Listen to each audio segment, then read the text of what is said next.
It was announced this morning, Friday, March 8th, that the Seattle Mariners were in agreement with relief pitcher Ryne Stanek on a one-year contract to bring Stanek to Seattle after spending the past 3 years with the Houston Astros. If you saw my video previewing the Mariners 2024 bullpen, then you know at the back end of games, the Mariners are going to be one of the toughest teams to face in all of baseball. One issue, however, is that there's a few guys with some health concerns at the moment. Brash was delayed on the start to his throwing program. He started this week. He's going to start the season on the IL. Gregory Santos, I believe he's expected to start the season healthy and on the regular season roster. Could be wrong, but he was also delayed with starting his throwing program. And then it was announced the other day that Jackson Kowar was dealing with some arm soreness and he was going to get that checked out by a doctor actually today. I'm not sure if they've already gotten the results back on that or this is a preemptive move in adding Stanek for some bullpen depth. But at the very least, they added the best remaining bullpen arm on the free agent market, and they added one more guy to make the opponent's hitters have a very uncomfortable at bat late in games. Ryne Stanek entered the league in 2017 at the age of 25 with the Tampa Bay Rays. He spent 2.5 seasons with the Rays before being traded to the Miami Marlins.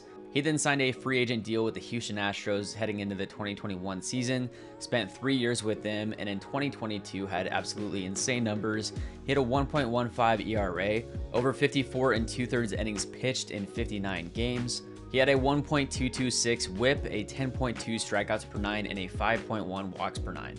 Looking at the totality of his career, he's averaged a 10.5 strikeouts per 9 and a 4.5 walks per 9, so he's been able to strike out guys, but there is some command concern there. Here's his baseball savant from the 2023 season. We'll take a look at 22 in a second. His fastball is up there. He averages 98 with the fastball. He also has a split finger changeup and then a slider that he throws. In 2023, he threw his fastball 64% of the time, his split finger 18%, and that slider 18% as well. He gave up just a 216 batting average against his four seam in 2023 and a 189 batting average against his split finger. His slider the past couple years have been hit quite a bit more than his other two pitches. In 2023, his slider had a 296 batting average against and a 367 weighted on base average against. Here's his baseball savant page from 2022.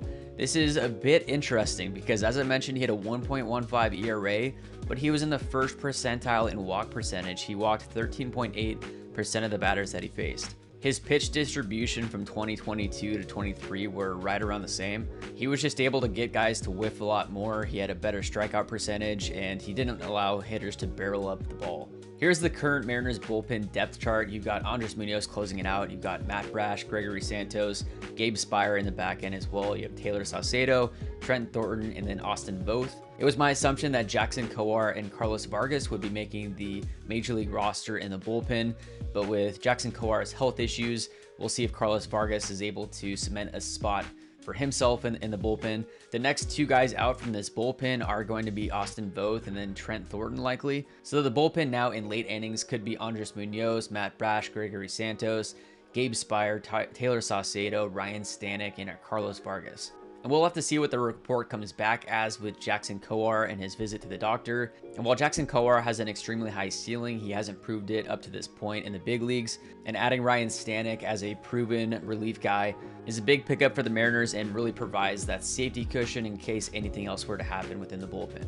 Let me know your thoughts in the comments below on the Mariners picking up Ryne Stanek. Also, let me know your thoughts on the Mariners spring training up to this point.